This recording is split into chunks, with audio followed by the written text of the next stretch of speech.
The white void was quiet. It was the kind of quiet that hurt the ears. Goku stood staring at the spot where the door used to be. There was nothing there now, just white tiles fading into white nothingness. He reached out and touched the air. It felt hard like a wall, but there was nothing to see. He shouted for Dende. He shouted for Piccolo. He shouted for Vegeta. His voice just echoed back at him. It bounced off the infinite emptiness and died. A few minutes ago they were smiling. They told him there was a new threat. They said he had to go in to train just for a quick session to test the room stability.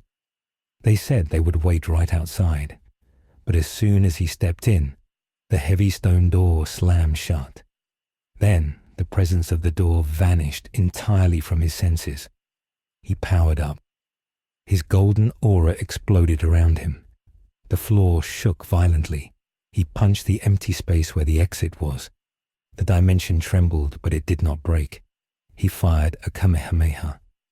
The blue beam shot into the distance and never stopped. It just kept going forever into the white haze. Goku dropped to his knees. He was not tired. He was confused. Why would they do this? He remembered the look on their faces right before the door closed. It was not anger. It was fear. They were afraid of him, not of a villain. They were afraid of Goku. He looked at his hands. These hands saved the Earth a dozen times. Now they were trapped. Time flowed differently here. Outside a minute passed. Inside hours ticked by. The silence grew heavier. It pressed against his mind like a physical weight. He was alone, truly alone. There was no food because he thought he would only be here for an hour. There was no one to fight. There was only the white. He stood up again. He was a Saiyan. He would not give up. He screamed and powered up to Super Saiyan Blue. The pressure cracked the white tiles beneath his feet. He punched the barrier again, and again, and again. His knuckles bled. The blood looked red and bright against the sterile white floor. He did not stop. He could not stop. If he stopped, he would have to think about why his family left him here. He struck the invisible wall until his energy drained away. He fell onto his back, breathing hard. The white ceiling looked exactly like the floor. There was no up and no down, just him. The betrayal stung worse than any punch from Frieza. It hurt more than any beam from Cell. They locked him away like a monster. He remembered Krillin looking away. He remembered Vegeta crossing his arms and refusing to make eye contact. It was a trap set by the people he loved. He thought they were playing a joke at first, but jokes do not last this long. The air in the time chamber was thick and hot. The gravity pressed down on his shoulders. He walked forward into the nothingness. He walked for what felt like miles. He wanted to find a wall or an edge, but the room was infinite. It went on forever in every direction.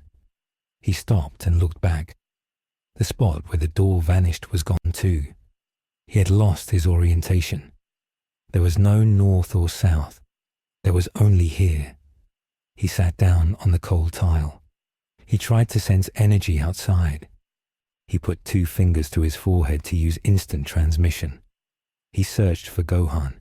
He searched for Goten. He searched for anyone. But he felt nothing. The dimension was sealed tight. It was cut off from the universe by some kind of divine magic. He was a ghost in a bottle. He realized he had nothing. His stomach growled. It was a loud sound in the quiet room. The hunger would not kill him quickly, but it would make him weak. He lay down and stared at the white void above. He started to count. He counted seconds to keep his mind sharp. 1, 2, 3, 4. The numbers echoed in his head. He wondered what they were doing outside. Were they celebrating? Were they crying? Did they think they were safe now? He felt a tear roll down his cheek. It was cold. He wiped it away quickly. Saiyans do not cry.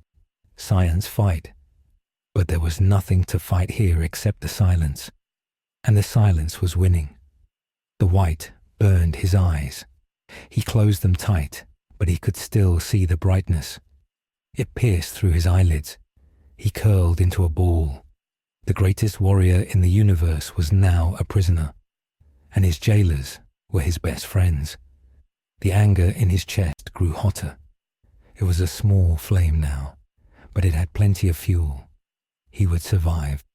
He had to, and when he got out, he would ask them why.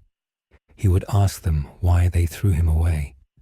The first few hours were the hardest because Goku still had hope. He paced back and forth in front of the empty space where the door used to be. He touched the invisible barrier 1,000 times. He thought maybe it was a mistake. Maybe the door handle broke. Maybe Dende was fixing it right now. But deep down, he knew the truth. He walked to the living quarters of the time chamber. It was a small building in the middle of the endless white world. He opened the fridge. It was stocked with food, but not enough for forever. There were cans of soup and bags of rice. There was water. It looked like enough for a year if he ate like a normal human. But Saiyans need more. Goku ate a raw apple and sat on the bed. The bed felt cold. The silence was so loud it made his ears ring. He tried to sleep, but he could not close his eyes. He kept waiting for the sound of the stone door grinding open. It never came. Time moved slowly in the chamber. One day felt like a week here because there was nothing to do. Goku started a routine to keep from going crazy. He woke up. He ate a small breakfast. He trained. He ate a small dinner. He slept. He tried not to think about home. But the memories attacked him when he was weak. He thought about Goten asking him to play catch. He thought about Chi-Chi making stew. He thought about Vegeta scowling at him. Why did Vegeta agree to this? Vegeta was his rival, but also his brother in arms. They fought side by side against Jiren and Broly. It made no sense. Goku punched the air. The shockwave traveled for miles into the nothingness. He was angry. The anger sat in his chest like a heavy rock. It made his training sloppy. He could not focus. He tried to meditate, but all he saw was their faces turning away from him. Meanwhile, on Earth the sun was shining. It was a beautiful day at Capsule Corp. Bulma sat on her balcony drinking tea. She looked at the sky, but her eyes were sad. Vegeta stood behind her, leaning against the wall. He had not trained since they returned from the lookout. The atmosphere was heavy. Krillin and Android 18 were down in the garden, but they were not talking. Everyone felt the weight of what they had done. They held a meeting 3 days ago. Piccolo was the one who spoke first. He said that everywhere Goku went, trouble followed. He said that Raditz came because of Goku. Frieza came to Earth because of Goku. The androids were built to kill Goku. Buu was awakened during a fight with Goku. Zamasu stole Goku's body. The Tournament of Power happened because Goku wanted to fight. They listed every tragedy that befell the Earth. They decided that Goku was a magnet for evil. They loved him, but they loved the Earth more. They convinced themselves that locking him away was the only way to have true peace. They did not kill him. They just put him in a timeout that would last for eternity. Vegeta looked at his hands. He remembered closing the door. He remembered the confused look in Kakarot's eyes. It haunted him. He told himself it was necessary. He told himself that he was the protector of Earth now, but he felt like a coward. Gohan had refused to be part of the trap. They had to lie to Gohan. They told him Goku went off-world to train with the Grand Priest and might not be back for years. Gohan believed them because that sounded like something his dad would do. But the lie tasted like ash in Vegeta's mouth. He pushed off the wall and walked inside. He needed to distract himself.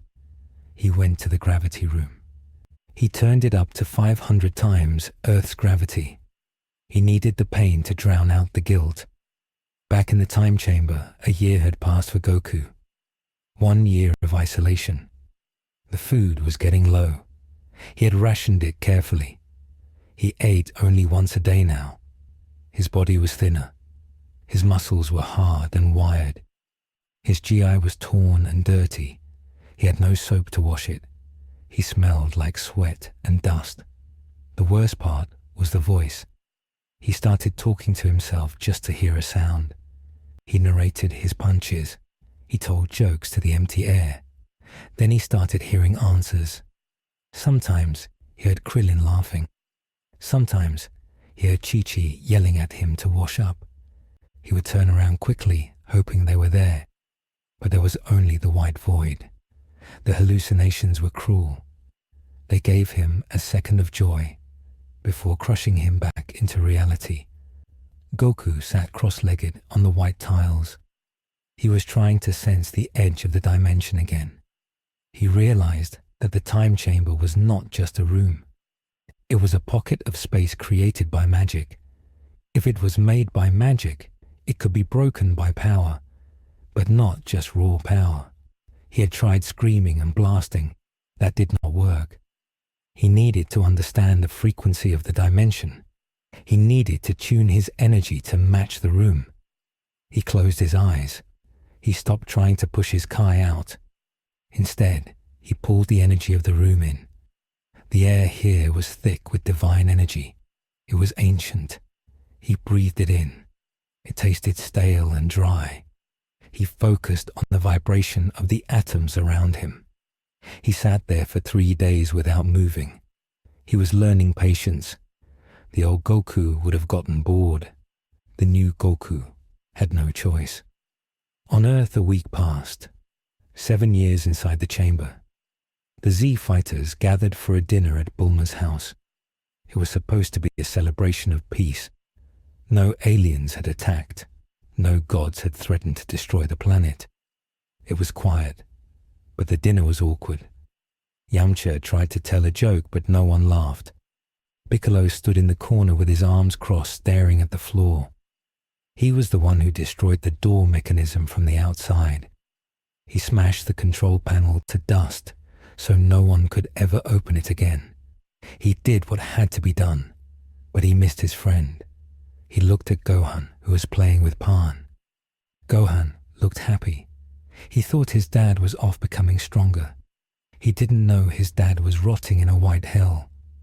Piccolo felt a sharp pang of shame. He wondered if they were the villains now. Inside the chamber, the food ran out. It was year 8. Goku looked at the last can of beans. He ate it slowly, savoring every bite. He licked the tin clean. That was it. There was nothing left. He went to the tap in the bathroom. Water still flowed. Magic water. That was his only lifeline. He drank until his stomach hurt. Starvation began to set in quickly. His Saiyan metabolism demanded fuel. His body started to eat its own muscle.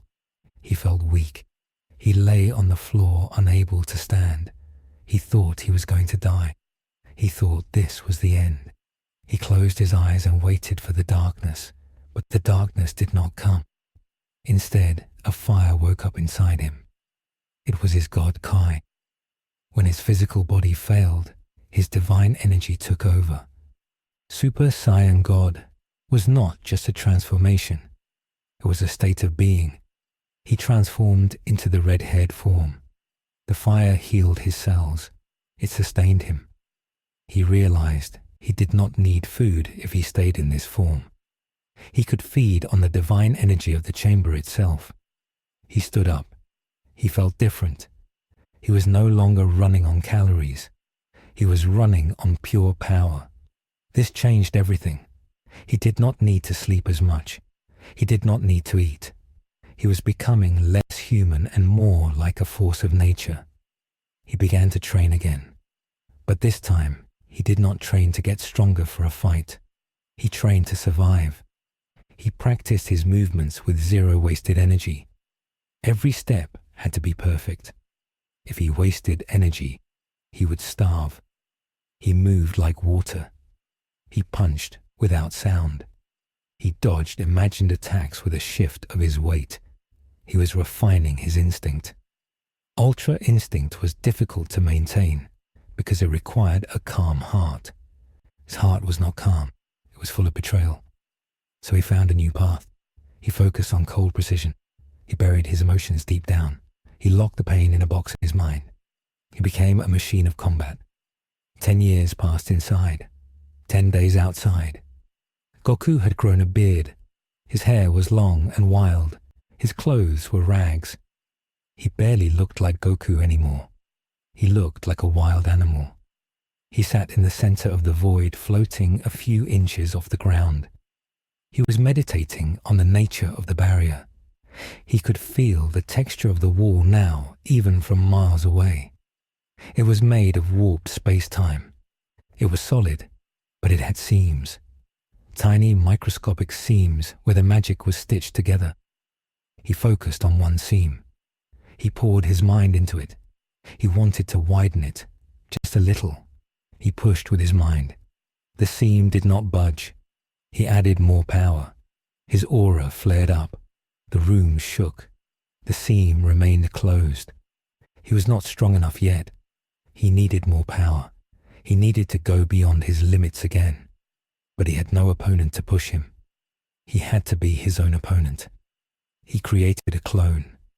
He used his energy to form a solid copy of himself. It stood before him.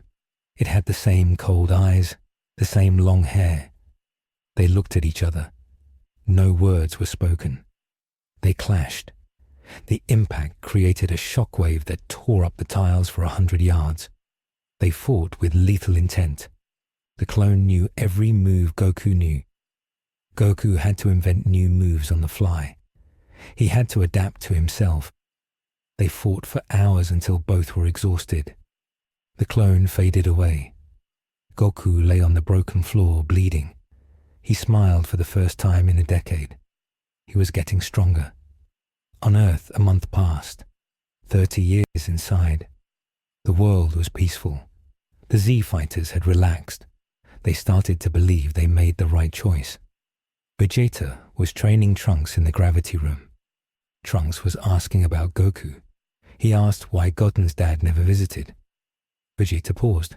He told Trunks that Goku was on a very important mission. Trunks asked if Goku was lonely. Vegeta stopped his punch. He looked at the wall. He imagined the time chamber. He knew what it was like in there. The silence, the white. He wondered if Kakarot was still sane. He pushed the thought away. He had to be strong. He resumed his training, hitting the bag harder than necessary. Meanwhile, a small ship entered Earth's atmosphere. It was not a conqueror. It was a scout. A small alien with blue skin and large eyes landed in a desert. He scanned the planet. He was looking for energy signatures. He held a device that beeped. It picked up Vegeta. It picked up Gohan. But it was looking for something else. It was looking for the one who killed Frieza. The scout was confused. The reading for Goku was gone. It was as if he did not exist. The scout tapped a button on his communicator. He sent a message to his master. Target not found. Planet is vulnerable. He grinned. He did not know that the target was still there, just folded away in a pocket of time. Back in the chamber, 50 years had passed. Goku had stopped aging. The God Ki kept him young. Or maybe time just didn't work on his body anymore. He had mastered the clone training. He could fight 3 clones at once. His movements were invisible. He did not use Super Saiyan Blue anymore. It wasted too much stamina. He stayed in his base form or Super Saiyan God.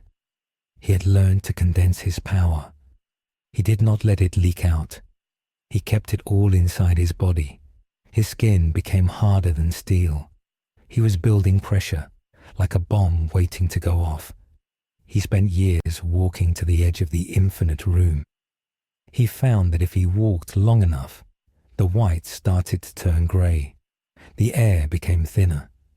This was the deep void, the place where the magic of the chamber was thinnest. He found the bones of a creature there. It was a giant lizard-like thing. It must have been trapped here thousands of years ago. Goku looked at the bones. He felt a kinship with the dead monster. They were both prisoners. He took a bone and used it to draw on the floor. He drew a picture of Earth. He drew a picture of his house. He looked at it for a long time. Then he erased it. He could not afford nostalgia. Nostalgia was weakness. He turned his back on the drawing and looked into the grey mist. He sensed something out there. In the deep void there were currents, currents of time. He realized the chamber was not just a box. It was a bubble floating in the river of time. If he could pierce the bubble, he wouldn't just go back to the lookout. He could go anywhere, any time. The thought frightened him. He was a fighter, not a time traveler. But he was desperate. He began to study the currents. He sat on the edge of the grey and watched the swirls of energy. He saw flashes of images, a burning planet, a golden warrior, a green monster. He was seeing history. He was seeing the timeline. On Earth, 6 months passed. That meant 180 years inside the chamber. The scout had brought a fleet. A massive spaceship hovered over West City. It belonged to a galactic pirate named Lord Corbo. Corbo had heard stories of the Saiyans. He waited until his scouts confirmed the strongest one was gone. Now he was here to plunder. He broadcast a message to the world. He demanded all the technology and riches of Earth. Vegeta flew up to meet the ship. He was confident. He was the prince of all Saiyans. He floated in front of the massive vessel. He crossed his arms. He shouted for them to leave or be destroyed. Corbo laughed over the loudspeaker. He unleashed a swarm of bio-androids. They were fast and strong. Vegeta engaged them. He went Super Saiyan. He destroyed them easily. He smirked. This was child's play. But then Corbo released his elite guard. 3 warriors with strange energy-dampening armor. They surrounded Vegeta. They fired beams that drained his ki. Vegeta struggled. He tried to go blue, but the armor absorbed his aura. He was being pushed back. Piccolo and Gohan arrived to help. Gohan went ultimate. He smashed one of the elites into the ship, but more kept coming. There were hundreds of them. The Z fighters were overwhelmed by numbers and technology. They fought bravely. Krillin used his Destructo Disc. 18 used her infinite energy, but they were losing ground. A building collapsed in the city below. People were screaming. Vegeta was panting. He had taken a heavy hit to the ribs. He looked around at the chaos. He realized that they were in trouble. Usually, this was the moment Goku would arrive. Goku would instant transmission onto the battlefield and turn the tide. He would smile and say, "Hey, best buddy," and everything would be okay. But the air remained empty. There was no Goku. Vegeta felt a cold dread in his stomach. He had removed their safety net. He had thrown away their ace card. He roared and charged back into the fight, but his heart was heavy. He blocked a punch and countered, but another enemy hit him from behind. He crashed into the street. He lay in the crater looking up at the smoke-filled sky. He whispered, "Kakarot," but no one answered. In the chamber, Goku stood up. He felt a disturbance. Even through the dimensional seal, he could feel the spikes of ki. He felt Gohan's anger.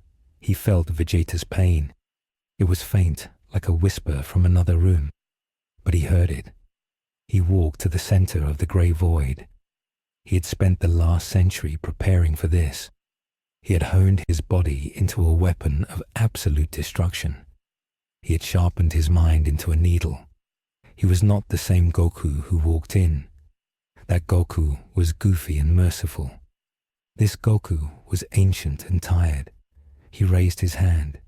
He did not clench a fist. He held his palm open. He gathered every ounce of energy he had saved for 180 years. The red aura of the god form mixed with the silver of ultra instinct. It swirled around him, creating a tornado of power. He did not aim for the door. The door was a trap. He aimed for the fabric of the dimension itself.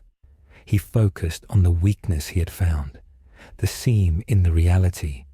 He condensed the energy into a ball the size of a marble. It was heavy, heavier than a black hole. He flicked his finger. The marble shot forward. It hit the grey mist. There was no explosion, just a cracking sound, like glass breaking. A spiderweb of cracks appeared in the air. The white void began to shatter. Shards of reality fell away, revealing a swirling vortex of purple and black darkness underneath. The time chamber was breaking. The infinite room was collapsing. Goku stepped forward. The wind howled, tearing at his clothes. He looked into the abyss. He did not know where it led, but it was a way out, and he was done waiting.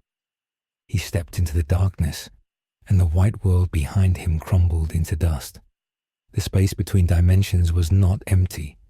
It was a violent storm of purple lightning and black winds. Goku floated in the middle of it. The pressure here was enough to crush a planet into a pebble. But Goku did not crush.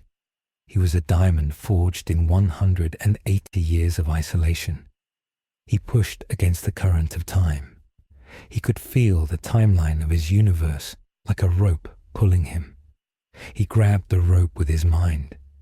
His body burned. The friction of re-entering reality was tearing at his skin. He did not scream. He had forgotten how to scream. He just focused on the energy signatures he felt earlier. He focused on the feeling of Gohan's fear. It was his beacon. On Earth, the situation had turned into a nightmare. Lord Corbo stood on top of his command ship laughing. His elite guard had beaten Vegeta into the ground. Vegeta lay in the rubble of a skyscraper. His armor was shattered. One eye was swollen shut. He tried to push himself up, but his arms shook and gave out. He spat blood onto the concrete. He looked to his left. Gohan was on his knees holding his arm. His orange GI was shredded. Piccolo was unconscious nearby. The dampening technology of the aliens was too effective. It drained their spirit energy every time they tried to charge an attack. It was a perfect counter to the Z fighters. Corbo raised a hand. His ship began to charge a massive cannon. The barrel glowed with green light. He aimed it at the center of the city. He announced that he would vaporize the capital as a warning. Vegeta watched the green light grow brighter. He felt a tear of frustration. He had failed. He thought he could protect Earth without Kakarot. He was wrong. He slammed his fist into the pavement. He cursed his pride. He cursed the time chamber. He wished he could take it back. He wished he could open that door. But it was too late. The cannon fired. A massive beam of green energy shot down toward the city. The civilians screamed. Vegeta closed his eyes. But the explosion never happened. The air suddenly turned cold. The sound of the beam cut out. Vegeta opened his eyes. The green beam had stopped in mid-air. It was frozen. It hovered there like a solid bar of light. Then it shattered. It broke into a million sparkles of green dust that rained down harmlessly. Everyone looked up. The sky above the city was tearing open. It looked like someone had taken a knife to a painting and slashed it. A dark void poured out of the rip. Purple lightning arced from the wound in the sky, striking the buildings below. The ground shook with an earthquake that was not geological. It was atmospheric pressure. From the darkness, a figure descended. He did not fly down. He fell slowly like a feather. He landed on top of a ruined building. He wore rags that used to be a gei. They were bleached white by age and stained with grey dust. His hair was long, reaching down to his waist. It was black, but had streaks of silver running through it. His beard was thick and unkempt. He stood barefoot on the concrete. He did not look at the aliens.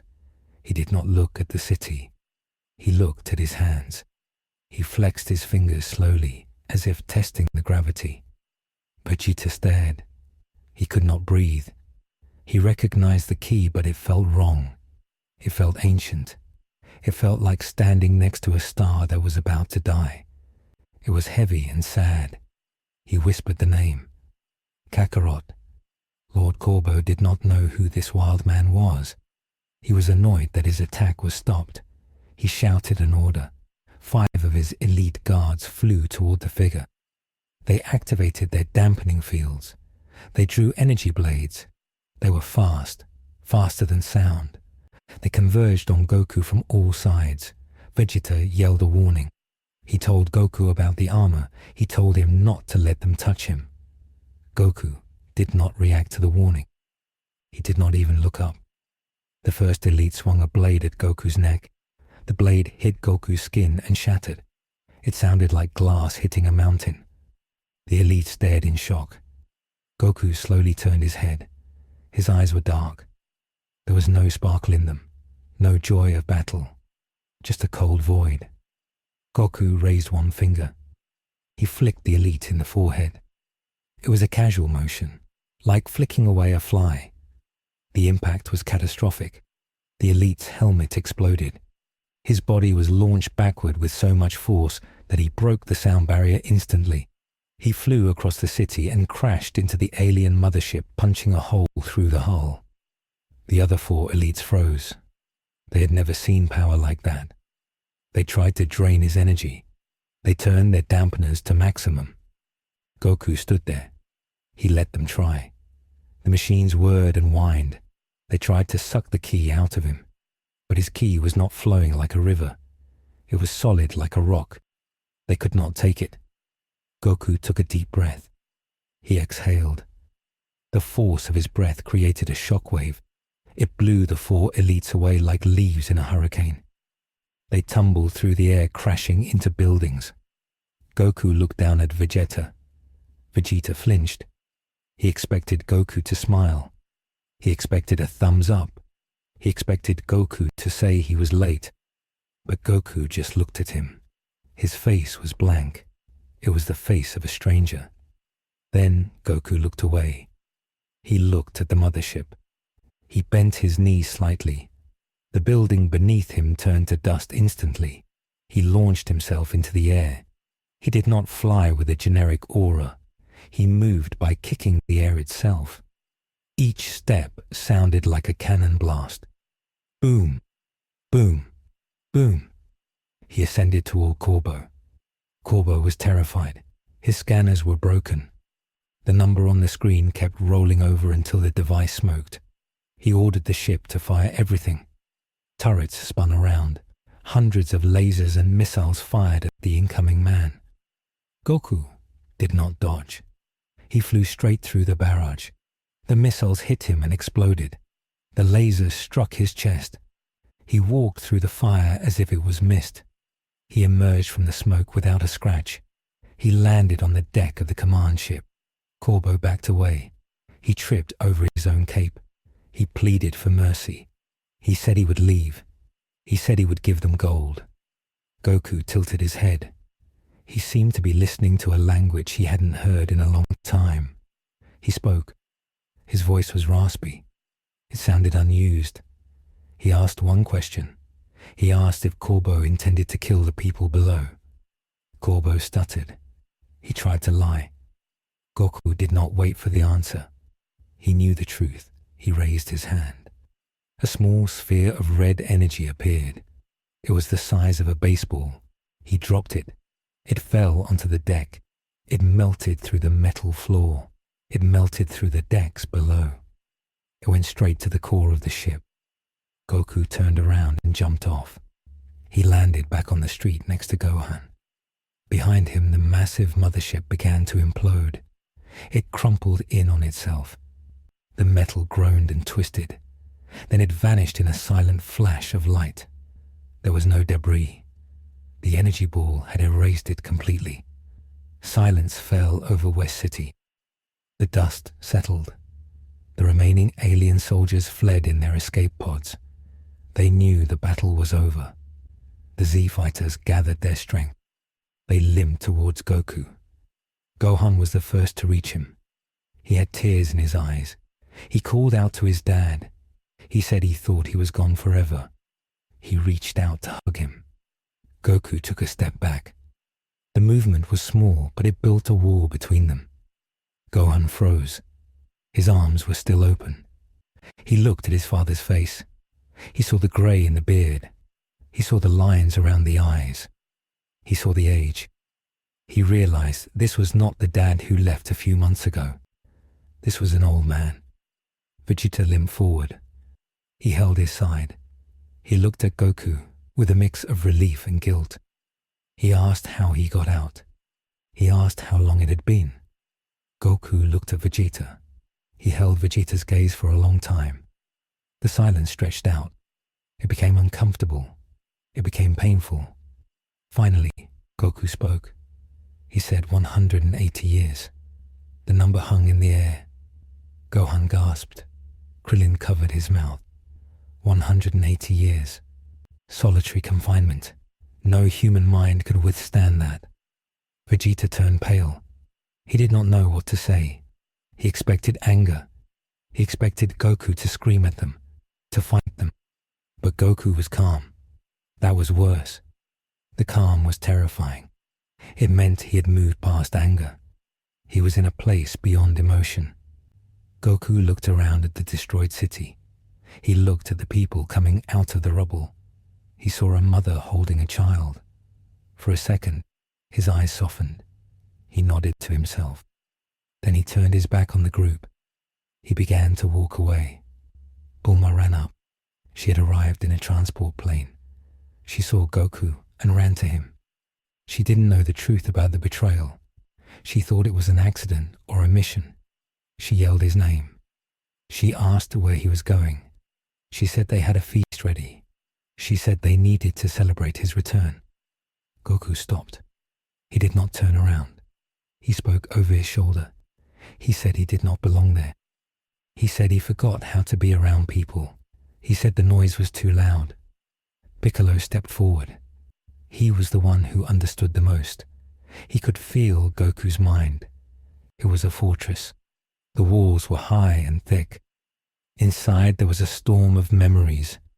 Memories of counting tiles. Memories of starvation. Memories of begging his friends to answer him. Piccolo felt a wave of nausea. He realized the magnitude of their sin. They had not just trapped Goku. They had tortured him. They had taken his life away. Goku continued walking. He did not fly. He walked down the broken street. His tattered rags fluttered in the wind. The Z-fighters watched him go. They wanted to stop him. They wanted to apologize. But the words stuck in their throats. What apology covers 2 centuries of hell? There were no words. Vegeta grit his teeth. He forced himself to move. He ran in front of Goku and blocked his path. He stood there panting. He looked Goku in the eye. He said he was sorry. He said they thought it was for the best. He said they were wrong. He admitted it. He stripped away his pride and laid it bare. He begged Goku to come home. Goku looked down at Vegeta. He reached out a hand. Vegeta flinched again but stood his ground. Goku placed his hand on Vegeta's shoulder. The hand was heavy. The grip was strong. Goku leaned in close. He whispered. He said that home was a word he erased a long time ago. He said he remembered Vegeta's face when the door closed. He said he forgave him. Vegeta's eyes widened. Forgiveness. It was what he wanted. But the way Goku said it sounded like a curse. It sounded like he didn't care enough to be angry. Goku patted his shoulder and walked around him. Goku walked out of the city limits. He walked in the wilderness. He moved fast. Soon he was just a blur on the horizon. The Z fighters stood in the ruin of the victory he gave them. They had won the battle against Corbo. Earth was safe, but they felt like they had lost everything. Goku found a cave in the mountains. It was high up where the air was thin. It reminded him of the void. He sat down on the cold stone floor. He crossed his legs. He closed his eyes. He needed to rest. The noise of the world was overwhelming. The thoughts of other people were loud. He needed the quiet. He tried to meditate, but for the first time in a century, he could not focus. He kept seeing Gohan's face, the hurt in his son's eyes. He felt a twinge in his chest, a small spark of the old Goku. It wanted to go back.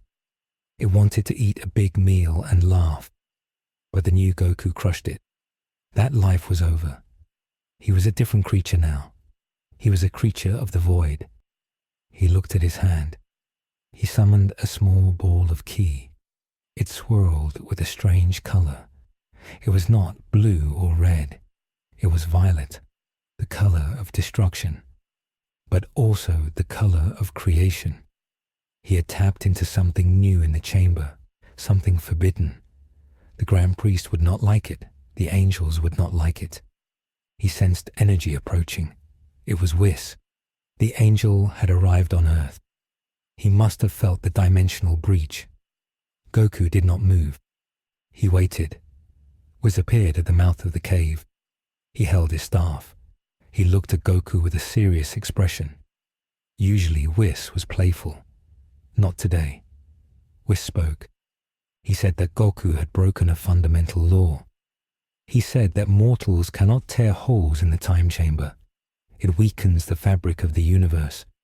He said that Beerus was asleep, but when he woke up, he would be furious. He asked Goku what he intended to do. Goku looked at the angel. He did not stand up. He spoke plainly. He said he did what he had to do to survive. He said the laws did not help him when he was starving. He said the gods did not help him when he was alone. He asked Whis where he was for the last 180 years.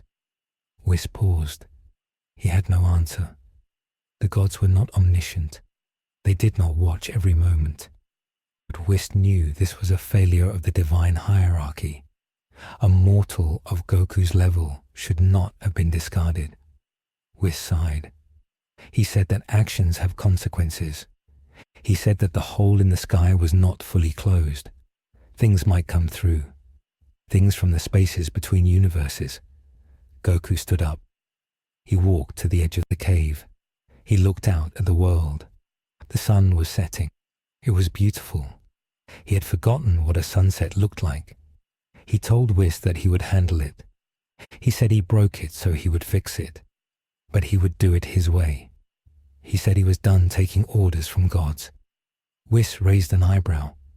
He sensed the shift in Goku's spirit. Goku was no longer a student.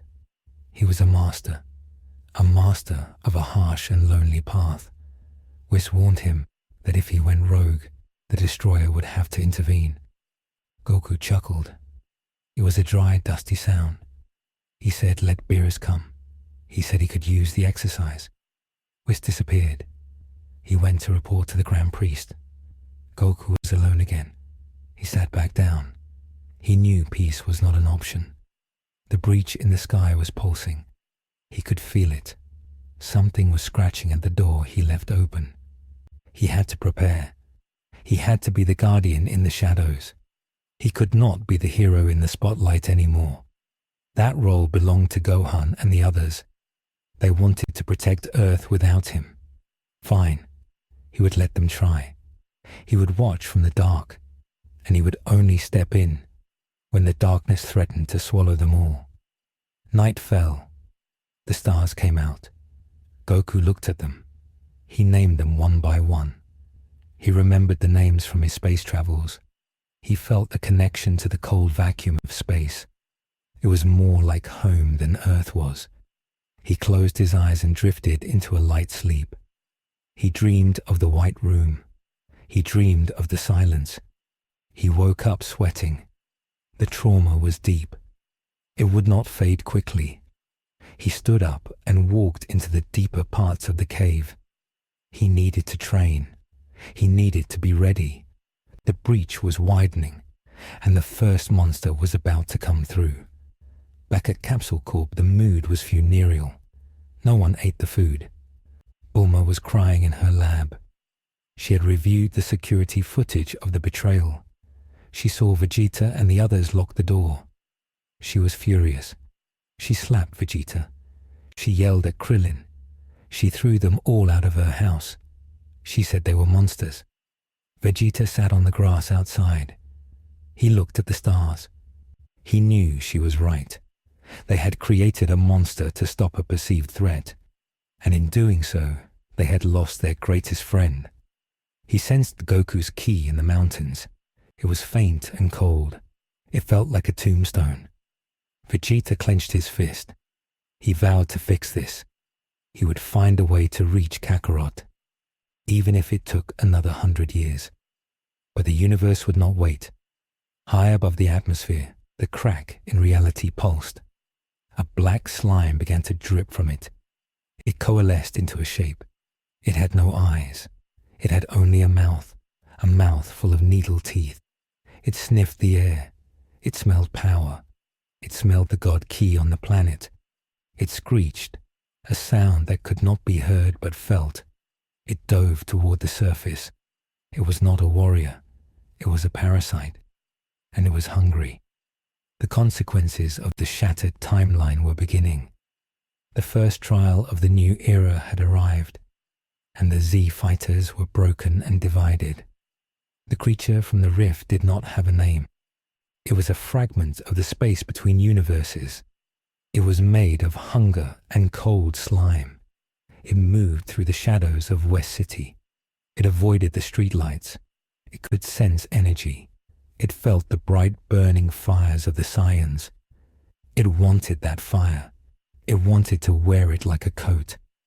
It slithered up the side of a tall building. On the roof, Goten was sitting alone. He was staring at the moon. He was crying. He felt guilty.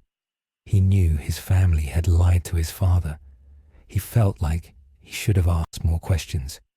He was 27 years old now, but he felt like a child. He missed the dad who used to play fight with him.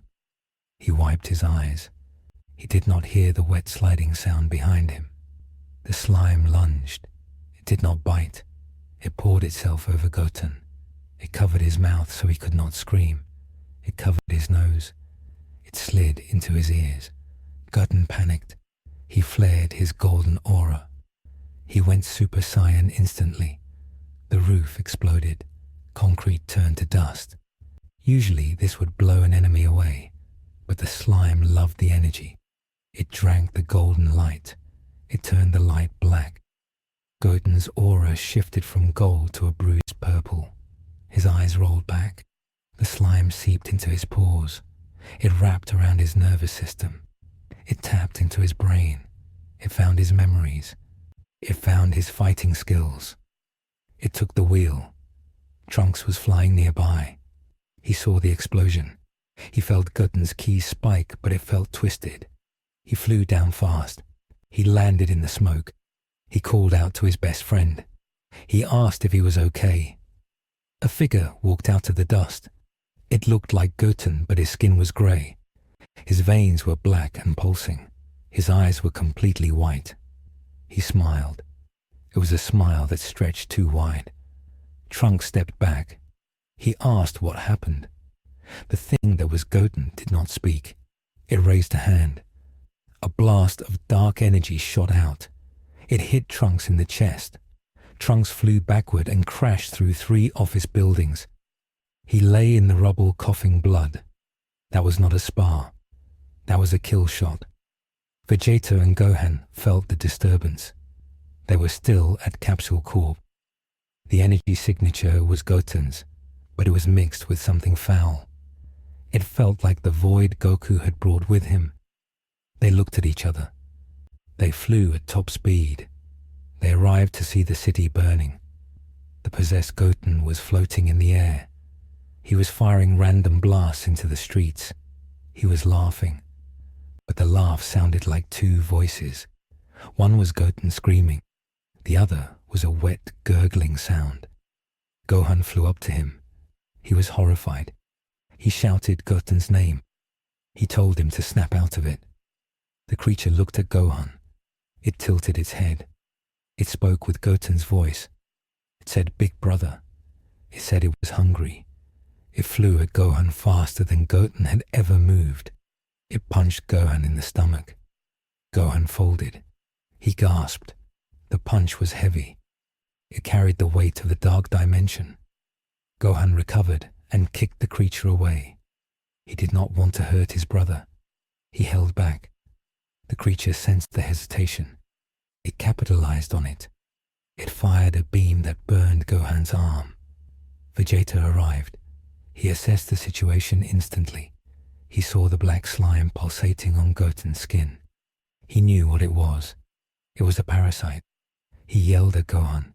He said it was not Goten anymore. He said they had to knock him out. Vegeta went as Super Saiyan Blue. He charged. He did not hold back as much as Gohan. He knew the stakes. He hammered the boy with rapid punches. But the parasite was durable. It used Goten's body as a shield. Every time Vegeta hit him, he heard Goten's bones crack.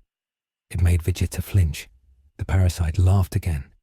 It healed the bones with dark magic. It was using Goten up. It was burning his life force to fuel the regeneration. Gohan saw this. He screamed at Vegeta to stop. He said they were killing him. Vegeta shouted back. He asked what the alternative was. If they didn't stop him, the creature would drain the planet. The creature opened its mouth. It began to suck in air, but not just air. It was pulling the ambient ki from the city. People in the streets fainted. The grass in the park turned brown and died. The creature grew larger. Goten's muscles swelled until his GI ripped. Spikes of black bone erupted from his shoulders. He was becoming a monster. Suddenly the air pressure dropped. The wind stopped blowing. A figure appeared between the monster and the Z fighters. It was Goku. He did not have an aura. He just stood there. He looked at the monster. He looked at the black veins. He looked at the white eyes. He did not look at Gohan or Vegeta. He analyzed the threat. His eyes were like scanners. He saw the parasite wrapped around the boy's heart. He saw the threads of darkness dug into the brainstem. Goku spoke. His voice was flat. He said the host was compromised. He said the parasite was already fused with the core.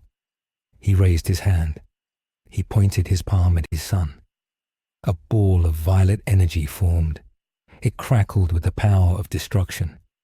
It was a Hakai-based attack, not the full technique of a destroyer, but a variation he developed to erase things in the void. Gohan realized what his father was doing. He panicked. He flew in front of Goku. He put his hands up. He begged him to stop. He said, "That is Goten. That is your son. You can't kill him." Goku looked at Gohan. His expression did not change. He said the boy was gone. He said if he let it live, it would spread. It would infect everyone. He said one life was smaller than 1,000,000,000 lives. It was cold math. It was the math of a survivor. Gohan snapped. His rage exploded. He went into his beast form. His hair turned silver and long. His eyes turned red. He would not let his father kill his brother.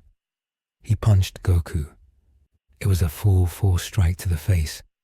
The shockwave shattered windows for 10 miles. Goku's head snapped back. He slid back a few inches. He looked back at Gohan. There was no anger, just disappointment. He said Gohan was still soft. He said emotion was a weakness in the face of extinction. Goku swatted Gohan away. It looked effortless. He used the air pressure to pin Gohan against a building. Gohan struggled, but the invisible weight was immense. It was the gravity of the time chamber brought to Earth. Vegeta stepped in. He stood beside Goku. He told Kakarot to wait. He said there might be another way. He said they could use the Dragon Balls. Goku shook his head. He said the creature was eating the boy's soul.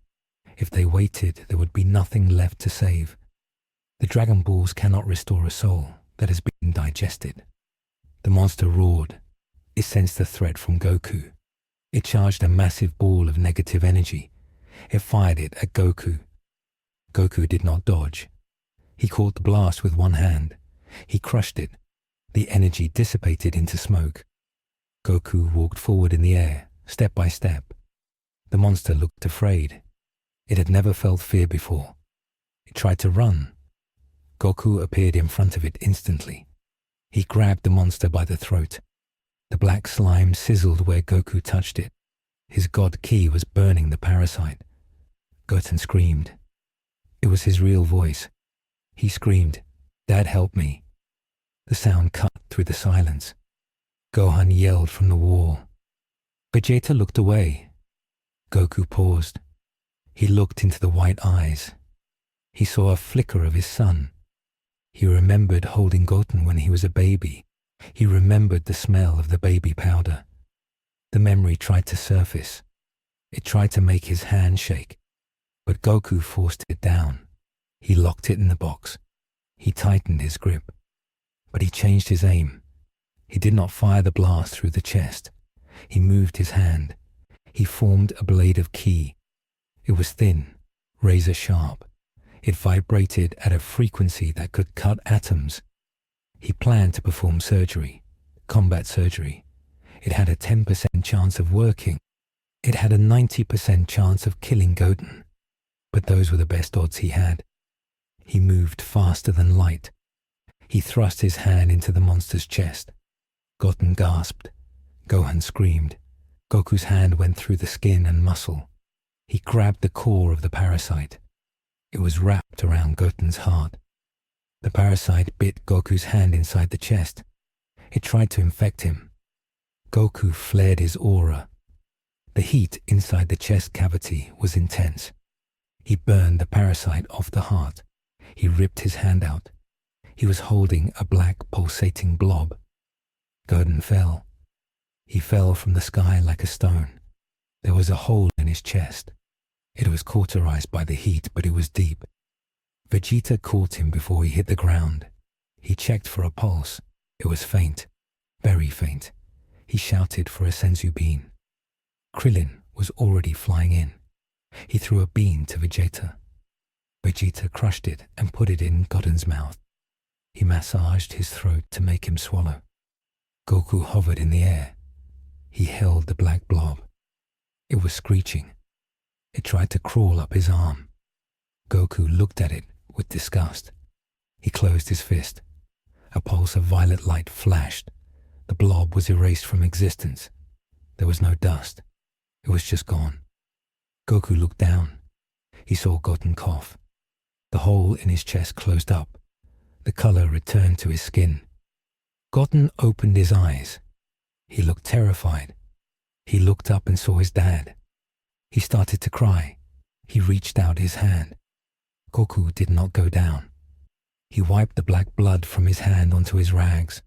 He looked at Gohan, who was free from the gravity trap now. Gohan was hugging Goten. He was glaring at his father. He was angry that Goku took the risk. He was angry that Goku almost killed him. Goku accepted the anger. He did not care. The threat was neutralized. That was the mission. He turned to the rift in the sky. It was still open. It was pulsating. He could feel more eyes watching from the other side. This was just a scout, a weakling. The things behind it were bigger, ancient things. Things that had been waiting for a door to open for eons. Goku realized that his escape had rung a dinner bell for the multiverse's worst nightmares. He looked down at the Z fighters one last time. He spoke to them. His voice was amplified so they could all hear. He said they were not ready. He said their sentimentality almost cost them the planet. He said the next one would be stronger. He told them to train. He told them to stop playing house. Then he vanished. He used instant transmission. He did not go to his cave. He went to the lookout. He appeared in front of Dende. Dende jumped. He was terrified of the new Goku. The air around Goku felt heavy and dry. Goku asked for the Dragon Balls. Dende stuttered. He said they were stone. They had turned to stone when the timeline broke. The magic of the earth was tied to the balance of the universe. When Goku shattered the time chamber, he cracked the foundation of Earth's magic. Shenron was gone. Goku looked at the stone balls on the pedestal. He touched one. It was cold, dead rock. He nodded. He expected this. There were no shortcuts anymore. No wishes to fix mistakes. No reset button. They were playing on hard mode now. He looked at Dende. He told him to tell the others. Tell them death is real again. Tell them if they die, they stay dead. Dende nodded quickly. He watched Goku walk to the edge of the lookout. Goku looked down at the world below. He felt the vibration of the rift. It was like a heartbeat, a slow, toxic heartbeat. He knew he had to go back up there, not to the time chamber, but to the breach. He had to stand guard at the gate. He was the jailer now. Back in the city, the Z fighters were regrouping. Goten was sitting up shaking. He told them what it felt like. He said he felt cold. He said he felt the hunger of the thing. He said he heard his dad's voice in his head right before the strike. He said his dad sounded sad, not angry, just sad. Gohan clenched his fists. He swore he would get strong enough to stop the next threat without risking lives. He swore he would surpass his father, not out of admiration, but out of necessity. He felt that his father had become a necessary evil, a weapon that needed to be kept in check. Vegeta stood apart from them. He looked at the sky where Goku had vanished. He understood what Kakarot did. He respected the precision, but he feared the cost. He saw the look in Kakarot's eyes. It was the look of a soldier who had been at war for too long. A soldier who had forgotten what he was fighting for. Vegeta realized that he had to be the bridge. He had to be the one to pull Goku back, or he had to be the one to put him down if he went too far. The rivalry was back, but it was not a game anymore. It was a struggle for the soul of the strongest warrior in existence. In the shadows of the rift, a pair of giant red eyes opened. The master of the parasite had woken up. It smelled the death of its scout. It smelled the delicious energy of the one who killed it. It began to push against the barrier. The sky over Earth turned a shade darker. The birds stopped singing. The world survived the infection. But the fever was just beginning. The sky over Earth was no longer blue. For 3 weeks, it had been the color of a fresh bruise. Purple and black clouds swirled around the tear in reality that Goku had made. The sun was just a pale white disk behind the haze. It gave light, but no heat. The world was getting colder. In the cities, people wore winter coats in the middle of summer. They did not look up. Looking up made them feel sick. It made them feel small. The rift was a constant reminder that the safety of their planet was broken. High above the clouds, Goku sat cross-legged in the thin air. He did not need to breathe much anymore. His body had adapted to the vacuum of the void during his long imprisonment. He floated directly in front of the crack in the dimension. He was the cork in the bottle. Every few hours, a tentacle or a claw would reach through the darkness. Goku would open his eyes. He would point a finger. A beam of violet light would flash. The limb would be severed. The monster on the other side would scream. Then silence would return. Goku did not sleep. He did not eat. He absorbed the radiation leaking from the rift. It tasted like ash, but it kept him strong. He was becoming part of the problem to fix the problem. Down below, the Z fighters were preparing for war. The mood at the lookout was grim. Dende stood by the stone Dragon Balls. He polished them every day out of habit, but they remained cold and grey. Piccolo stood at the edge of the tiles looking up at Goku. Piccolo could sense the change in his old friend. Goku's ki used to feel like the sun, warm and bright. Now it felt like a black hole. It was heavy, and it pulled everything toward it. Piccolo worried that Goku was losing his mind. You cannot stare into the abyss for 200 years without the abyss staring back. In the Hyperbolic Time Chamber, on the lookout, Vegeta was training. He had repaired the door. He was in there with Trunks and Goten. But this was not a bonding session. It was torture. Vegeta was in his Super Saiyan blue evolved form. He was beating the boys without mercy. Trunks tried to block a kick, and his arm snapped. He screamed. Vegeta did not stop. He blasted Trunks into a mountain. Goten tried to attack from behind. Vegeta spun and backhanded him into the ground. Goten coughed up blood. Vegeta stood over them. He was panting. He yelled at them. He asked if they thought the enemy would care about their pain. He asked if they thought the monsters from the void would stop because they were tired. He told them to stand up. He told them that Kakarot was right. They were soft. Peace had made them weak. And weakness was a death sentence now. Trunks stood up holding his broken arm. His eyes were full of tears but also anger. He healed his arm with his Kai as best he could and charged again. Vegeta nodded. That was what he wanted. He wanted to turn their fear into power. Gohan was at Capsule Corp with Bulma. Bulma was working on a machine. It was a massive cannon designed to seal dimensional rifts. She called it the Chrono Stitcher. She looked tired. She drank coffee by the gallon. Gohan was helping her with the calculations. He was the smartest of the fighters, but he could not focus.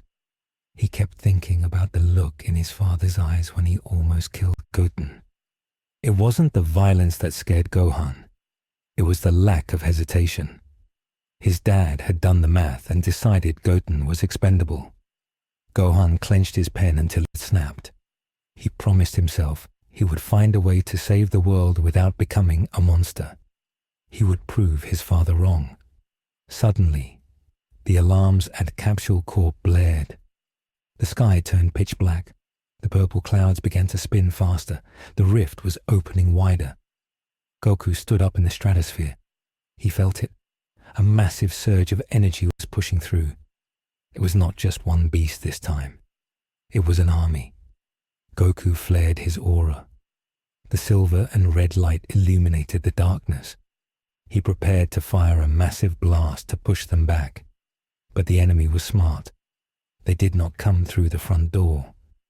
The rift pulsed, and then thousands of small cracks appeared all over the sky. It looked like a shattered windshield. From these smaller cracks, shadows began to pour out. They were not solid creatures. They were made of smoke and malice. They looked like humanoids but with no faces, just blank, smooth heads. They fell like rain onto the cities below. Goku realized his mistake. He was guarding the main gate, but the pressure had burst the pipes elsewhere. He tried to use instant transmission to catch them, but there were too many. Millions of them. He roared in frustration. The sound shook the planet. He began to fly down, firing blasts rapidly. Each blast destroyed 100 shadows, but 1,000 more took their place. The invasion had begun. Vegeta felt the energy drop. These creatures did not have high power levels. In fact, they had no power levels. They felt like emptiness. He kicked the door of the time chamber open. He grabbed Trunks and Goten. He told them to go. He told them to fight to kill. The 3 Saiyans flew down from the lookout.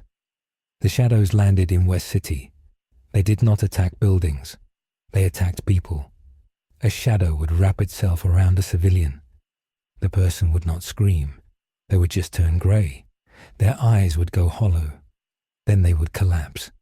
The shadows were eating souls. They were eating the life force of the planet. Yamcha and Tien were in the city. They tried to fight. Tien used his tri-beam. The square blast hit a group of shadows. It passed right through them. The shadows were intangible to physical attacks. Tien was confused. A shadow lunged at him. Tien dodged, but the shadow touched his shoulder. Tien felt his arm go numb. It felt like all the warmth was sucked out of his body. He fell to one knee. Yamcha fired a spirit ball. It spun through the ghosts uselessly. Yamcha yelled that they couldn't hit them. Vegeta arrived. He saw the problem immediately. He landed in the street. A shadow rushed him. Vegeta did not punch. He projected his Kai outward. He created a sphere of energy around his body. When the shadow touched the energy, it sizzled and evaporated. Vegeta grinned. They were immune to physical force, but vulnerable to raw spirit energy. He tapped his communicator. He shouted to everyone. He told them not to punch. He told them to use explosive waves. Burn them with aura. Gohan joined the fight. He went beast mode immediately. His massive aura acted like a flamethrower. He flew through the streets, incinerating the shadows by the hundreds. But for every one they killed, 2 more seeped out of the sky. The cracks were widening. High above Goku stopped chasing the small fries. He sensed the leader. Something massive was pushing through the main rift. A hand the size of a skyscraper gripped the edges of the tear in reality. The fingers were long and black with claws made of white bone. The hand pulled. The sky ripped open with a sound like tearing metal. A face emerged. It was a giant white mask. It had 3 eye holes but no eyes, just purple fire burning inside. It had no mouth. The creature pulled its torso through. It was clad in armor that looked like it was made from the tombstones of dead gods. This was a Void Lord. Its name was Nihil. Nihil floated above the earth. It blocked out the sun completely. It looked down at the tiny ants fighting its shadow army. It did not speak. It communicated through telepathy. A voice echoed in the minds of every living thing on earth. It was a voice that sounded like scratching on a chalkboard. It said, "Submit." Goku flew up to meet it. He looked like a speck of dust compared to the giant. Nihil looked at Goku. The giant raised a hand to swat him. Goku moved. He entered the Ultra Instinct state, but deeper. He tapped into the void energy he had mastered. He disappeared. He reappeared near the giant's neck. He kicked. The impact was nuclear. The white armor on the giant's neck cracked. Nihil reeled back. The telepathic voice screamed in pain. Goku did not stop. He was a blur of violence. He attacked the joints. He attacked the eyes. He was dissecting the giant, but Nihil was resilient. It regenerated quickly. The black smoke knit the armor back together. Nihil swiped his hand and caught Goku. It squeezed. Goku felt his ribs creak. The pressure was immense. It was the weight of a dead universe. Goku roared and flared his violet aura. He exploded out of the hand, blowing the giant's fingers off. But while Goku was busy with the Lord, the shadows on the ground were winning. They were overwhelming the Z fighters. Krillin was backed into a corner. He was firing destructo discs, but they were too slow. 5 shadows jumped on him. He screamed. 18 tried to reach him, but she was surrounded too. Suddenly, a green beam pierced the shadows around Krillin. Piccolo landed. He looked old and tired, but he was fierce. He used his energy to create a barrier around Krillin and 18. He told them to get back to the lookout. He said this place was lost. Vegeta saw the retreat. He hated it. He wanted to stay and fight, but he saw Trunks getting tired. The shadows were draining them just by being close. The air was thick with despair. If they stayed, they would die. Vegeta grabbed Trunks and signaled Gohan. They launched into the sky, heading for the lookout. Nihil saw them fleeing. The giant ignored Goku for a second. It pointed a finger at the lookout. A beam of black lightning shot out. It was aimed at the sanctuary. Goku saw it. He knew he could not block it with a normal blast. The beam was too strong. It would vaporize the lookout and everyone on it. Goku made a choice. He used instant transmission. He appeared directly in the path of the beam. He did not fire back. He crossed his arms. He took the hit. The black lightning struck Goku. The explosion illuminated the entire hemisphere. The Z fighters on the lookout shielded their eyes. When the light faded, Goku was still there. He was smoking. His skin was burned. His clothes were gone from the waist up. He was panting heavy. He had stopped the blast, but it had cost him. His energy dropped significantly. Nihil laughed in their minds. It said the vessel was breaking. Goku looked down at his hands. They were trembling. He had used too much power to block. He was running on fumes. He looked at the lookout. He saw his friends safe for now. He looked at the giant.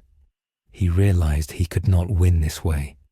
He was fighting a war of attrition against an enemy that had infinite resources. He needed to change tactics. He flew down to the lookout. He landed hard, cracking the tiles. The Z fighters gathered around him. Dende ran over to heal him. Goku pushed Dende away. He said no. He said save the energy. Goku looked at Piccolo. He looked at Vegeta. He spoke in a raspy voice. He said the giant was just a puppet. The real power was on the other side of the rift. As long as the rift was open, Nihil would keep regenerating. They had to close the door. Bulma stepped forward. She held a portable device. She said her Chrono Stitcher was ready, but it needed to be close to the rift, and it needed a massive power source to activate. More power than a reactor. It needed a Saiyan to pour their life force into it. Goku nodded. He said he would do it. Vegeta grabbed his arm. He said no. He said Kakarot was the only one strong enough to fight the giant. If Goku plugged himself into the machine, who would keep Nihil busy? There was a silence. They realized the dilemma. Someone had to fight the God Killer while someone else sacrificed their energy to seal the door. Gohan stepped up. He said he would fight the giant. Goku looked at his son. He shook his head. He said Gohan wasn't ready. Nihil would crush him in seconds. Gohan flared his beast aura.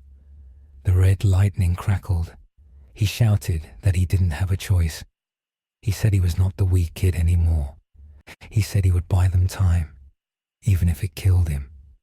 Piccolo put a hand on Gohan's shoulder. He said he would go too. Master and student. One last stand. Goku looked at them. He calculated the odds. It was a suicide mission, but it was the only play they had. He nodded. He handed the device to Vegeta. He told Vegeta to set it up. He told Vegeta that he, Goku, would power it. Vegeta hesitated. He looked at the machine.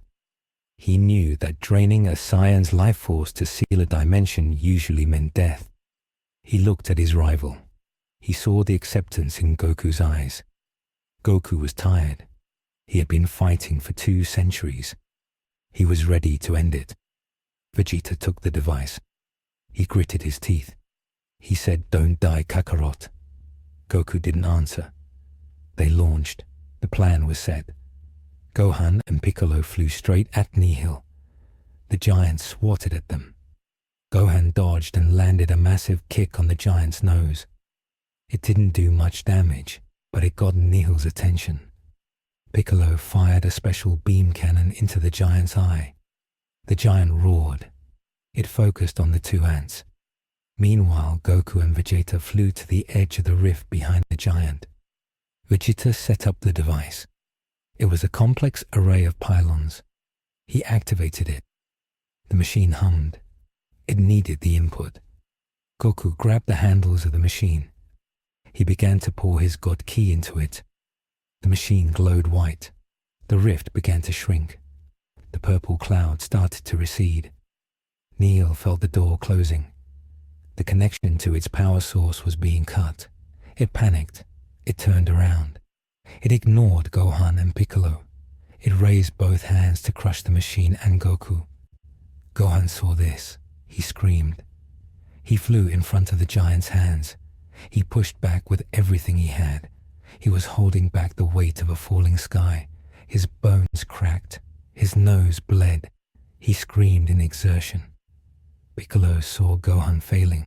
He saw the giant's hands closing in. Piccolo made a decision. He flew not at the giant but at the machine. He landed next to Goku. Goku looked at him. Goku's eyes were white. He was in a trance, pouring his soul into the device. Piccolo looked at Vegeta. He said, "Take care of Gohan." Vegeta asked what he was doing. Piccolo smiled. It was a sad smile. He said he was the guardian of Earth once. It was time to update his resume. Piccolo grabbed the other handle of the machine. He didn't have God Kai, but he had life force. Namekians had dense souls. He poured everything he had into the machine. He burned his very essence. The machine overloaded. It shot a beam of pure white light into the rift. The rift slammed shut instantly. It cut off Nihil's head, which was still half inside. The giant's body went limp. It began to dissolve into black smoke. The shockwave of the closing rift blew everyone back. Goku fell. He was unconscious. He was drained to the brink of death. Vegeta caught him. He looked for Piccolo. There was nothing there. No body. No dust. Piccolo had given everything. His energy was completely consumed by the machine. He was gone. Erased. Gohan fell from the sky. He landed on the floating debris of the rift. He looked around. He sensed for Piccolo's Kai. It was silence. Absolute silence. Gohan fell to his knees. He screamed, a sound of pure heartbreak. The one person who had always been there, the one who raised him when Goku was gone, the one who saved him 1,000 times, was gone. And because the Dragon Balls were stone, he was never coming back. The sky began to clear. The sun came out. The blue returned. The shadows on the earth dissolved. The invasion was over. But the cost was absolute. Vegeta carried Goku's limp body back to the lookout. He laid him down. Dende ran over. He was crying. He could not sense Piccolo either. His other half was gone. Dende tried to heal Goku. His hands glowed green. Goku gasped and opened his eyes. He sat up quickly. He looked around. He saw Gohan crying on the edge of the lookout. He saw Vegeta looking at the ground. He saw the empty space where Piccolo should be. Goku stood up. He staggered. He walked over to Gohan. He did not hug him. He stood over him. He asked where Piccolo was. Gohan looked up. His eyes were red. He looked at his father with hatred. He said, "You should have fought him. You should have fought the giant. Piccolo died because you needed to close the door." Goku looked at the horizon. He said, "The door is closed. The planet is safe." Gohan stood up. He got in Goku's face. He shouted, "Is that all that matters? The mission? We lost Piccolo. We lost everything." Goku looked Gohan in the eye. His face was stone. He said, "We won. That is what matters.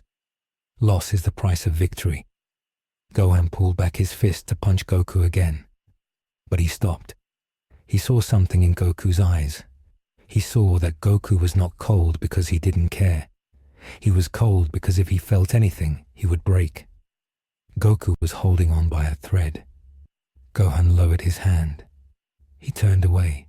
He said, "Stay away from me. Stay away from my family." Gohan flew off. He went to the mountains to mourn alone. Vegeta walked up to Goku. He stood next to him. He watched Gohan leave. Vegeta said, "He will never forgive you." Goku nodded. He said, "I know." Vegeta asked, "Was it worth it?" Goku looked at the blue sky. He looked at the birds flying. He looked at the cities rebuilding below. He thought about the white void. He thought about the silence. He thought about the 180 years of waiting. He said, "I don't know." Suddenly, Goku fell to his knees. He grabbed his chest. He coughed. Black blood came out of his mouth. Vegeta knelt down. He asked what was wrong. Goku wiped his mouth. He looked at the black blood. It was smoking. He said, "The void energy. It's not just fuel. It's a poison. When I connected to the machine, I think I let too much of it in." Vegeta looked alarmed. He scanned Goku's body. He saw black veins spreading from Goku's hands up his arms. The corruption was spreading. Goku stood up shakily. He said, "I don't have much time. The energy is eating me from the inside." Vegeta said, "We can fix it. Bulma can fix it." Goku shook his head. "No, this is spiritual sickness. Science can't touch it." He looked at Vegeta. He said, "There is one more thing coming. I felt it when the door closed." Nihil was not the master. He was just the dog. Vegeta's eyes widened. "There's more?" Goku nodded. "The one who holds the leash. He is coming. And he is coming for the core of the planet. He wants to turn Earth into a new time chamber, a permanent prison for this universe." Goku clenched his fist. The black veins pulsed. He said, "I have to finish this before I turn into one of them." He looked at Vegeta. "Get the boys ready. No more training wheels. If we lose the next fight, there is no afterlife waiting for us. There is only the void." Vegeta nodded slowly. He understood. The endgame was approaching, and their champion was dying. Goku walked to the edge of the lookout. He sat down. He began to meditate. He needed to slow the poison. He needed to save his strength for one last battle. He closed his eyes. In the darkness of his mind, he heard a voice. It was not King Kai. It was not Whis. It was the voice of the void. It said, "Welcome home, Goku. We have been waiting for you." Goku ignored the voice. He focused on his breathing. 1, 2, 3. Just like in the chamber, the sun set on a broken family and a dying hero. But the night was not empty. The stars were watching, and something beyond the stars was hungry. The silence before the end had begun. The silence on the lookout was worse than the noise of battle. Goku sat on the edge of the tiles with his eyes closed. The black veins on his neck were pulsing. They looked like roots of a dark tree trying to strangle him. Vegeta stood a few feet away watching him. Vegeta did not know what to do. He was a warrior who solved problems with his fists, but he could not punch a sickness. He could not blast a poison that was eating his rival's soul. The sky was blue again, but the air felt wrong. It tasted metallic. The birds were not singing. They knew something was coming. Goku opened his eyes. The whites of his eyes were gone. They were completely black. Only the iris remained a dull silver. He looked at his hands. The skin was turning grey. He spoke without looking up. He said it was starting. He said the thing that was coming was not an invader. It was a reclaiming. The universe was trying to correct the mistake of his existence. He stood up and stumbled. Vegeta caught him. Goku's body was cold, freezing cold. It felt like holding a corpse. Goku pushed him away gently. He said he was fine. He said he had enough energy for one last fight. Suddenly, the ground beneath them shook. It was not a rumble. It was a jolt, like the planet had a heart attack. In West City, the pavement cracked open. In the oceans, the water boiled. The core of the earth was reacting to the void energy Goku had leaked. A beam of darkness shot up from the center of the planet. It erupted from a volcano in the middle of the ocean. The beam did not go into space. It stopped in the clouds and spread out. It formed a ceiling of black smoke. The sun was blocked again. This time, it was not a rift in the sky. It was the planet itself rejecting life. From the black smoke, a shape descended. It did not look like a monster. It did not look like a warrior. It looked like a reflection. It was a humanoid figure made of pure darkness. It had no features, no face, no armor. It was just a silhouette cut out of reality. It was the Null, the final consequence. It floated down and landed on the water. The ocean froze instantly where it touched. It began to walk toward the mainland. It did not hurry. It knew it was inevitable. Goku felt it. He looked at Vegeta. He said this was it. He said the Null was here to erase everything. It was the antibody of the multiverse. It was here to sanitize the timeline. Goku tried to fly, but he fell to one knee. The corruption seized his muscles. Vegeta looked at him with desperation. He said Kakarot could not fight like this. He said he would go. He would buy time. Goku tried to stop him, but Vegeta was already gone. He flared his aura. It was a deep purple, ultra ego. He flew toward the ocean at maximum speed. Trunks and Goten were at Capsule Corp. They felt the cold. They saw the black sky. They knew their fathers were in trouble. Goten looked at the hole in his chest that had healed. He remembered the feeling of the void. He was scared. He wanted to hide. Trunks grabbed his shoulder. He said they were Saiyans. They did not hide. They flew up to join Vegeta. Vegeta reached the ocean. He saw the Null walking on the ice. He did not hesitate. He gathered all his destruction energy. He formed a massive ball of Hakai. He threw it at the figure. The ball hit the Null. There was no explosion. The ball just vanished. The Null absorbed it. It kept walking. Vegeta was shocked. He flew down and punched the figure in the face. His fist passed through the darkness like it was smoke. The Null solidified around his arm. It grabbed Vegeta. Vegeta screamed. He felt his energy being drained instantly. It felt like his soul was being pulled out through his pores. He kicked the figure and broke free. He retreated into the air, panting. His arm was grey and withered. One touch had aged his arm 50 years. Trunks and Goten arrived. They went Super Saiyan. They fired a combined Kamehameha and Gallic gun. The beam hit the Null. The Null opened where a mouth should be. It ate the beam. It swallowed the energy and grew larger. It was now 10 feet tall. It looked at the boys. It moved instantly. It appeared behind Trunks. It swiped a hand. Trunks dodged, but not fast enough. The darkness touched his leg. His leg turned grey and useless. He fell into the ocean. Goten dove after him. He grabbed Trunks and pulled him to an ice floe. They were terrified. Physical attacks did not work.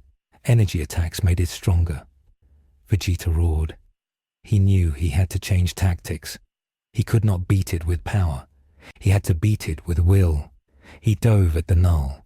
He let the creature hit him. He took a punch to the gut. The cold spread through his chest, but Vegeta grabbed the creature's arm. He held on tight.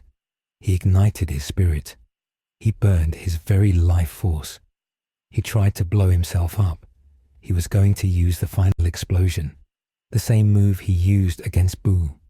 He screamed as his energy climbed to critical levels. The light was blinding. But the Null did not care.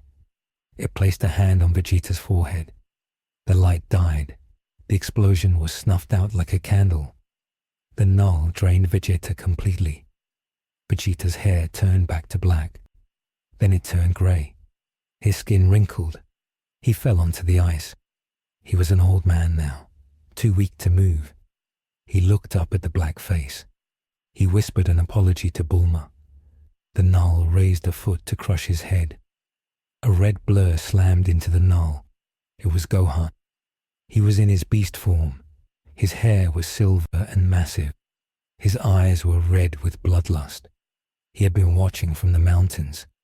He saw his father fail. He saw Piccolo die. He saw Vegeta fall. He snapped. He did not care about safety anymore. He hit the Null with a kick that cracked the dimension. The Null actually stumbled. Gohan could hit it. His rage was so pure, it acted as a shield against the void. Gohan punched the Null rapidly. 1,000 hits in a second. He was screaming. He was crying. He was letting out every ounce of pain he had held since the time chamber door closed. The Null was pushed back. It seemed confused. It had not calculated emotion. It tried to grab Gohan. Gohan bit the hand. He ripped the dark shadow apart with his teeth. He blasted the creature with a Makanko Sappo from point-blank range. The beam went through the Null and blew a hole in the ocean floor. The Null shrieked. It was a sound that made ears bleed. It reformed itself. It grew spikes. It became a monster. It attacked Gohan. They clashed. The shockwaves caused tsunamis around the world. Gohan was winning.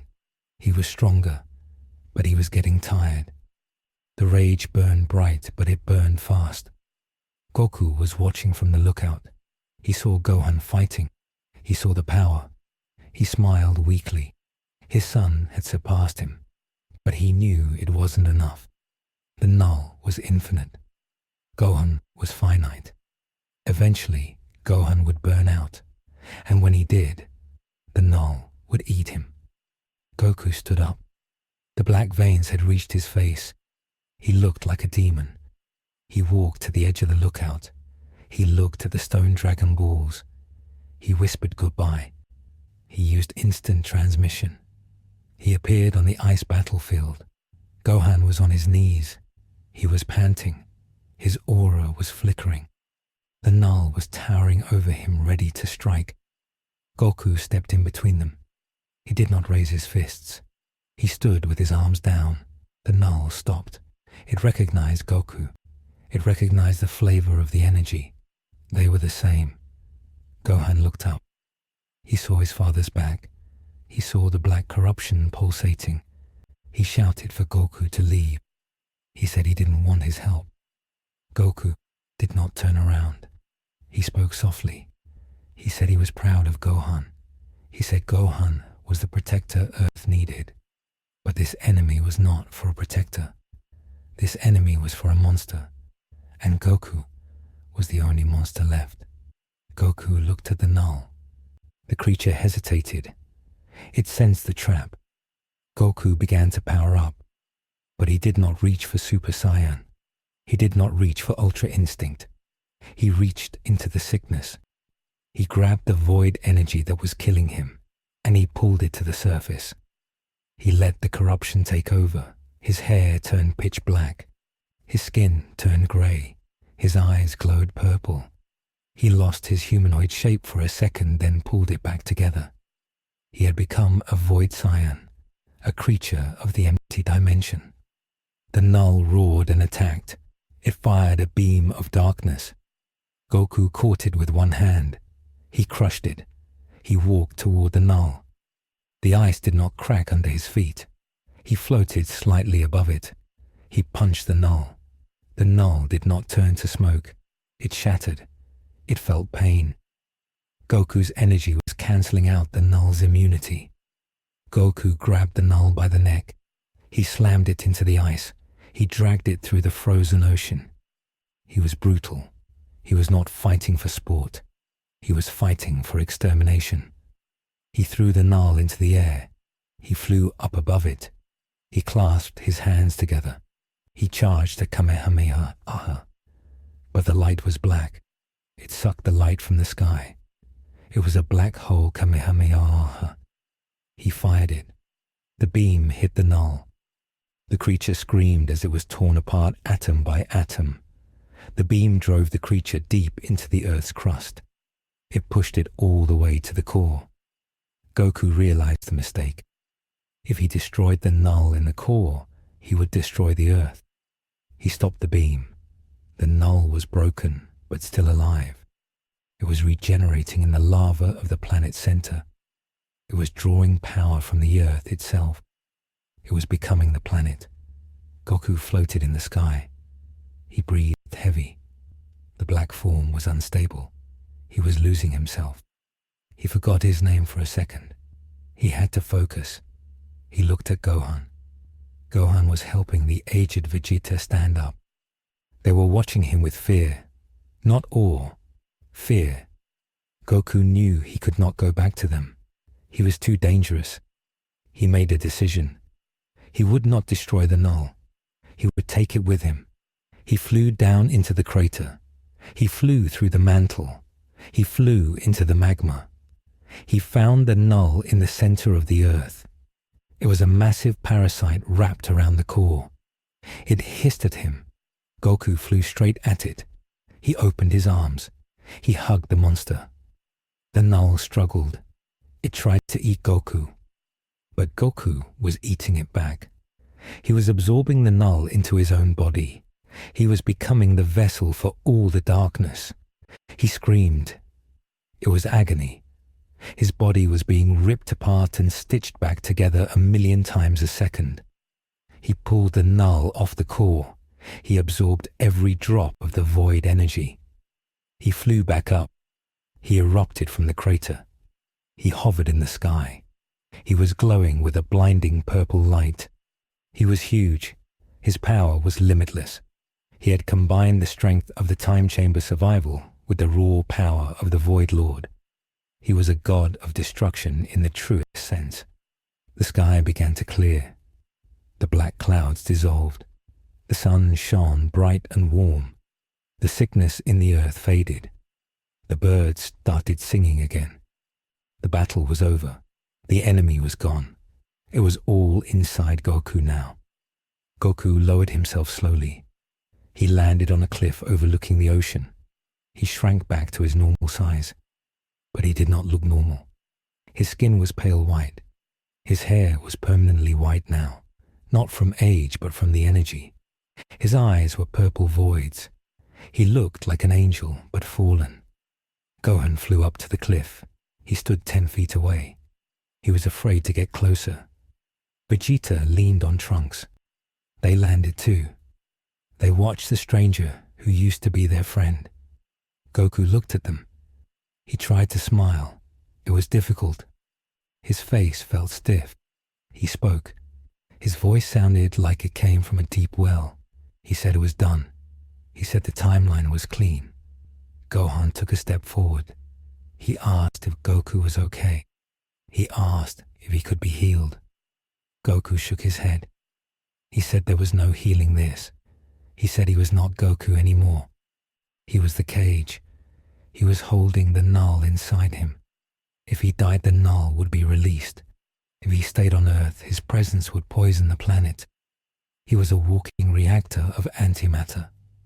Vegeta limped forward. He looked at his rival. He saw the sacrifice. He saw the ultimate price. He said Kakarot. He said his name with respect. He said there had to be a way. Bulma could build a containment suit. They could find the Super Dragon Balls in another universe. Goku looked at Vegeta. He said no. He said he was tired. He said he had been fighting for 200 years. He didn't want to be a prisoner in a suit. He didn't want to be a threat to his family. He looked at the sky. He looked at the rift that had closed. He said he knew where he had to go. There was a place where he wouldn't hurt anyone. A place where time didn't matter. Gohan realized what he meant. He shouted no. He said not back there, not the chamber. Goku looked at Gohan. He said not the chamber. The chamber was too small. He was going to the void itself. The space between universes. The place where he fell when he broke the wall. He would live there. He would guard the timeline from the outside. He would make sure nothing ever came through again. Gohan started to cry. He ran to his father. He wanted to hug him one last time. Goku put up a hand. A wall of wind stopped Gohan. He said, "Don't touch me. I will burn you." Gohan fell to his knees sobbing. He apologized. He said he was sorry for the anger. He said he was sorry for the punch. He said he loved him. Goku's eyes softened. For a second the purple faded, and they were black again. He said he knew. He said he loved him too. He told Gohan to be strong. He told him to train Pan. He told him to eat a lot of food. He looked at Vegeta. He gave him a thumbs up. It was the old Goku move. Vegeta grit his teeth to stop from crying. He nodded. He promised to protect the Earth. He promised to keep the peace. Goku turned around. He looked at the empty air. He raised his hand. He sliced reality open. A portal appeared. Inside it was swirling purple chaos. It was the home of the monsters. Goku stepped forward. The wind from the portal whipped his white hair. He stopped at the threshold. He looked back one last time. He looked at the green grass. He looked at the blue ocean. He took a deep breath. He memorized the smell of the earth. Then he stepped through. The portal snapped shut behind him. The air was still. Goku was gone. The Z fighters stood on the cliff. The silence returned. But this time, it was not a heavy silence. It was a peaceful silence. The threat was gone. The nightmare was over. Vegeta sat down on the grass. He looked at his aged hands. He felt his power returning slowly, but he knew he would never be the same. He looked at Gohan. Gohan was wiping his eyes. He stood up. He looked stronger. He looked like a leader. They knew life would go on. They would rebuild the cities. They would heal the wounds. But they would never forget. They would never forget the man who was betrayed. The man who was trapped. The man who became a monster to save them all. High above the multiverse in a place where time does not exist, Goku sat down. He floated in the endless purple sea. He was alone, but he was not lonely. He could feel the life signatures of his friends on Earth. He could feel Gohan's heartbeat. He closed his eyes. He began to meditate. He was the eternal guardian, the ghost of the void, and for the first time in centuries, he was at peace. The story of Goku the Mortal was over. The legend of Goku the God of the Void had just begun. The universe continued to spin. The stars continued to burn.